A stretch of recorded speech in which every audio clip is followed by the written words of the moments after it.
If tomorrow all the things were AM gone. 1220 KHTS, your hometown station. I'm Janice Murray, and I am here on a special show today for 9/11, highlighting Chuck Morris and the Traveling Veterans Memorial Wall. So let's get back into our conversation, Chuck. You in Friendly Valley in your community decided you were a little done with the social group that was the Veterans organization, and you realized that there was a need to make it productive. If you've got these individuals coming together for a period of time, let's make it worthwhile and help them. Get hands onto the resources that you all are, desirous of getting and deserving, and Right. Well, what happened was, as I said before, I felt that we needed to have a club that was going to benefit the veterans that are members of the club. Sure.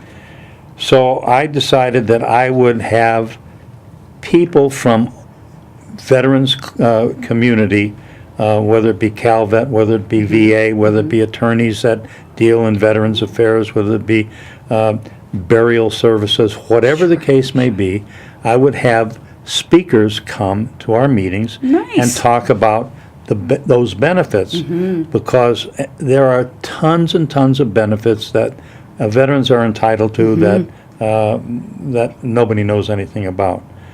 Well, our club today has got over 100 members. Wow. And is it unique to Friendly Valley, or is this Santa Clarita? As a matter of fact, let me tell you, that was something that I changed also, because clubs in Friendly Valley were designed for people that live in Friendly Valley. Understood. However, in Friendly Valley, we have a church that's open to the public. We have a Masonic lodge that's there. We have bingo, we have golf, and guests come to do these things. Okay. Well, I figured that as long as those people are able to come to our community and do those things, that they ought to be able to join our clubs. Okay, that's fair. Well, I went to the rec board and told them what I wanted, and we wound up being able to have members of our clubs from outside of Friendly Valley. The only thing is, they cannot become officers of the clubs. Understood. Which is fine. Sure. I have members from all over the community. I have members of my club that actually work at the VA. Oh, excellent. And that's tremendous in itself. Inside source, I like that. Exactly. So, along with of having this type of a club, every Memorial Day we have a parade in Friendly Valley, and we also have a Memorial Day service. And I've been doing that for the last 5 years, the parade and the memorial service in our auditorium. And I had heard of a moving Vietnam Wall, not knowing what it was. I thought, wow, what a great idea.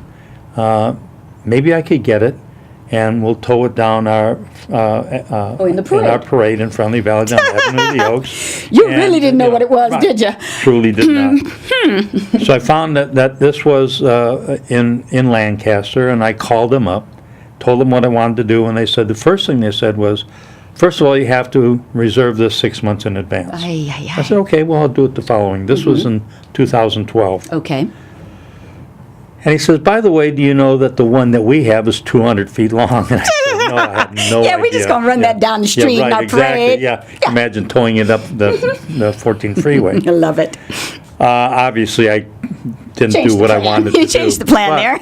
I started to think about, I know there are moving tributes, and I really felt that I wanted to do something for the Vietnam veterans and their families, and families now of deceased Vietnam veterans, because of the horrendous way that they were treated. And so I started to investigate. Found a wall in Florida. Okay. Called them up. Was told that they don't come to the West Coast. However, there is a group in Flint, Texas, called the American Veterans Traveling Tribute, and they do come to the West Coast, and they have the largest traveling memorial of all the ones that are in the country. So I contacted them to find out what was necessary in order to book them and to have them come to our community. Well, I was told that, first of all, it runs $6,000 to get it here. It can only have it for 4 days. And yes, they will come to the West Coast. I said, well, what's the size? What size is this one? They said, we have the largest. Ours is 80% the size of the one in Washington. Wow. It's 360 feet long. It's 8 feet tall at the apex. And all 58,238 names are etched into this wall. Nice. And so I said, great. That's the one. I said, I want it reserved.